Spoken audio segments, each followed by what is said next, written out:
সাহাবা একরাম কি বুঝেছেন। বায়াত মানে আমরা এখন ওই বুঝ থেকে কিছু শিক্ষা নেওয়ার চেষ্টা করব যে বায়াত আমাদেরকে কি দিতে চায়, আমাদের কাছ থেকে কি নিতে চায়। আমি যখন বায়াতবদ্ধ হব তখন আমার উপরে কি কি দায়িত্ব অর্পিত হবে তা একটু বুঝে নেওয়ার চেষ্টা করতে হবে। আমি কয়েকটা পয়েন্টের কথা বলবো, পয়েন্ট সমূহ একটু নোট করার চেষ্টা করতে। প্রথমত আমাদেরকে এই অনুভূতি লালন করতে হবে ইসলামী আন্দোলনের বায়াত হলো আল্লাহ তাআলার সন্তুষ্টি অর্জন করার বায়াত। আপনি আনন্দিত হবেন যদি কখনো বলে যে আমি আপনার উপরে খুশি, আমি আপনাকে ভালোবাসি, আপনার এই কাজগুলো আমার ভালো লাগে, এটা বললে কি ভালো লাগে? আপনার ব্যাপারটা খুশির কারণ। আর আমরা যদি কখনো আপনাদের কেমনটা বলি যে আপনার মধ্যে এই সমস্যা আছে, আপনার মধ্যে এই সমস্যা আছে, ভালো লাগবে? তো আল্লাহ তাআলা তার সকল ইবাদতের পুরস্কার আমাদেরকে দেবেন ইনশাআল্লাহ। কিন্তু যদি কখনো খুশির এক্সপ্রেশন তা ডিরেক্ট হয়, সরাসরি তো যায়, তাহলে বেশি ভালো লাগে কাজ করে না?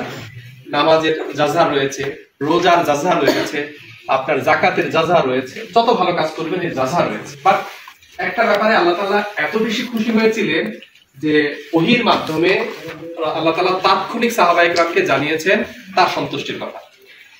এই ইবাদতটার নাম হলো বায়াত। অর্থাৎ এমন একটা ইবাদত যে ইবাদতের মধ্য থেকে ডিরেক্ট আল্লাহ তাআলার সন্তুষ্টি অর্জন করা যায়। আপনি যদি ঈমানদার হয়ে থাকেন, বিশ্বাসী হয়ে থাকেন, তাহলে আপনার কোনো কাজে আপনার রব খুশি হয়েছে, আল্লাহ তাআলা খুশি হয়েছে, এটা যদি আপনার মনের মধ্যে তৈরি হয় তাহলে ভালো লাগে কাজ করবে না? যে আমার এই কাজে আল্লাহ তাআলা খুশি হয়েছে, ভালো লাগবে কিনা? তো সাহাবায়ে কেরাম হুদায়বিয়ায় বায়াত গ্রহণ করেছেন। বায়াত গ্রহণ করে হুদায়বিয়ার প্রান্তর থেকে যখন মদিনার দিকে ফিরছিলেন, মদিনার থেকে ফিরে আসার সময় আল্লাহ তাআলা ওহীর মাধ্যমে সাহাবায়ে কেরামকে জানিয়েছেন ফাকাদ রাদিয়াল্লাহু আনিল মুমিনিনা ইয ইউবাইউনাকা তাহতা আশ-শাজারা। আল্লাহ তাআলা জানিয়েছেন যে গাছের নিচে শপথ নেওয়া ব্যক্তিদের উপর আল্লাহ রাব্বুল আলামিন খুশি হয়ে গেছে। আমাদের জন্য তো ওহী খোলা নেই, তবে আমাদের যারা শপথ গ্রহণ করেন, আমার ভাইরা শপথ নিয়েছে, সবাই শপথ নিয়েছে, আমরা সদস্য শপথ নিয়েছিলাম, সাথে শেষ করেছি। শপথ নেওয়ার সময় সবার মাঝে এই অনুভূতিটাই তৈরি হয় যে আমার জন্য ওহীর দরজা খোলা নেই, তবে আমার মন বলছে আল্লাহ তাআলা আমার এই ইবাদতে খুশি হয়েছে। দেখেন শপথ গ্রহণ করার সময় আমার ভাইরা চোখে পানি ফেলে, কাঁদেন। কেন কাঁদেন জানেন? এটা হলো আনন্দের বস্তু যে আমি এমন একটা ইবাদতে কবুল হয়েছে, আল্লাহ তাআলা আমাকে কবুল করেছেন, যার মধ্য দিয়ে আল্লাহ তাআলা তার সন্তুষ্টির কথা সাহাবায়ে কেরামকে সরাসরি জানিয়েছেন। আপনার হৃদয়ের মন দিয়ে আপনি আল্লাহ তাআলা সেই সন্তুষ্টির অবস্থা দেখতে পাবেন, রব আপনার উপরে খুশি হয়ে যাচ্ছে।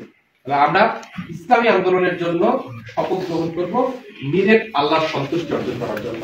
যদি কেউ আপনাদেরকে পরবর্তী সময় জিজ্ঞেস করে কেন সাথী হতে চান, হয়তো কন্ট্যাক্ট নেওয়ার সময় ভাইরা জিজ্ঞেস করবেন, কন্ট্যাক্ট না নেওয়ার সময় কেউ জিজ্ঞেস করতে পারেন, অথবা আপনি একজনকে সাথী বানানোর জন্য বক্তব্য দিতে পারেন। বায়াত গ্রহণের ক্ষেত্রে আপনাদের এক নম্বর বক্তব্য হবে কেন সাথী হতে চান। উত্তর কি জানেন? সংক্ষেপ শব্দে উত্তর দেবেন কি? আল্লাহর। কেন সাথী হতে চান? কেন সাথী হতে চান? এখন যদি আমি বায়াতের আলোচনাটা শেষ করি আর কোনো কথা না বলি, তাহলে সাথী হবেন না?